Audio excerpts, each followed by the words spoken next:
هي الوايبس مفيدة ولا مضرة؟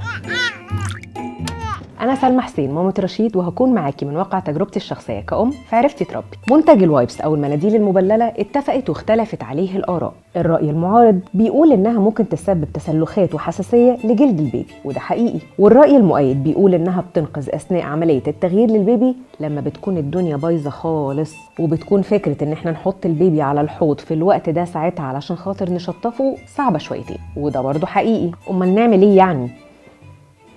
تعالي انا هقولك. استخدام كل حاجه بالعقل مفهوش مشكله، بس ازاي؟ احنا هنخلي استخدام الوايبس ثانوي، يعني تتدخل علشان خاطر تمنع الكوارث لحد ما نقدر احنا بنفسنا ناخد البيبي كده ونحطه في البانيو ونحميه، ونخلي الطبيعي اثناء التغيير للبيبي هو استخدام دول: بخاخه ميه وكيس قطن. بيتهيألي مفيش اصح ولا اوفر من كده. نرجع لنفس الموضوع، هنستخدم انهي نوع وايبس؟ وانتي بتدوري اختاري النوع ما يكونش فيه برفيوم ولا فيه كحول خالص، اللي هي بتكون وايبس ميه بس. ما تقلقيش، هتقعد معاكي كتير لو خليتي استخدامها للطوارئ فقط. وانتي برضو كأم هتتابعي، لو لقيتي اي حاجه بتتعب البيبي او بتتعب جلده وقفي فورا. شاركيني واكتبي لي في الكومنتس، بتنضفي البيبي ازاي اثناء الغيار؟